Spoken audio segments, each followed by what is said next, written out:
আপনারা দেখেছেন যে গতকাল রাতে পঙ্গু হসপিটালে যে আহত শিক্ষার্থী আহত রোগীরা তারা যমুনা অধিপতি গেছে প্রধান উপদেষ্টা কার্যালয় সেখানে যাওয়ার পথে হাসনাত আবদুল্লাহ ভাই তিনি কিন্তু আমরাও বৈষম্য বিরতির এই 24-এর যোদ্ধা, এখানে প্রতিটা শিক্ষার্থী 24-এর যোদ্ধা। দেখেন উনি যখন ওইখানে যমুনার সকল আহত রোগীরা চলে গেছে, উনি সেখানে চলে গেছে গিয়ে ওইখানে তাদেরকে বোঝানোর চেষ্টা করেছে, যে তাদেরকে বুঝেছে আমরা কি তাদের ভাই না, তাদের ছোটো ভাই না।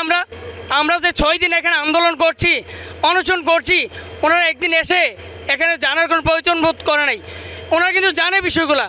ওনারা আমাদের কলেজের বৈষম্যবিরোধী টিম আমাদের ওইখানে পাঠাইছি আলোচনার জন্য, তারা ডাকছে, আমরা তাদেরকে বুঝে আসছি ভাই আমাদের দাবিটা যৌক্তিক কিনা সেটা আপনারাও জানেন, কারণ দাবিটা অনেক দিনের। সেই জায়গায় এতদিন ধরে অনশন করছি, সেখানে তারাও কিন্তু আসে নাই। আমরা রাষ্ট্রের কোনো কিছু ভোগান্তির জন্য আমরা কাজ করি না। আমরা শিক্ষার্থীরা কখনো কারোর কষ্ট হবে এমন কাজ করে না। কিন্তু আমরা আমাদের যে যৌক্তিক দাবিটা তুলে ধরেছি।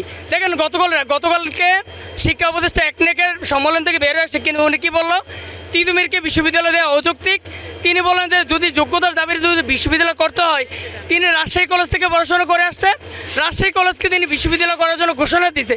এবার তো আপনি চিন্তা করেন কতটা অথর্ব চিন্তা ভাবনা মানুষ হলে এমন কথা বলতে পারে, যে জায়গায় তার সন্তানরা 6 দিন যাবত এই জায়গায় অনুসরণ করছে, সেখানে সে বলে যে যদি বিশ্ববিদ্যালয় করতে হয় আমি আমার রাজশাহী কলেজকে বিশ্ববিদ্যালয় করাবো, কারণ রাজশাহীর প্রতিটা বিল্ডিং কার্জন হলের মতো। আপনার এই বিবেক, আপনাদের রাষ্ট্রের কাছে প্রশ্ন, আপনাদের বিবেককে চিন্তা করুন। আপনার কতটা অসুস্থ মস্তিষ্কের মানুষ হয়ে গেছেন, যে আসলে আমাদের এই অনশন যদি অযৌক্তিক হয়, তার মধ্যে আপনার কী ধরনের কথাবার্তা বলা দরকার আর আপনারা কি বলছেন।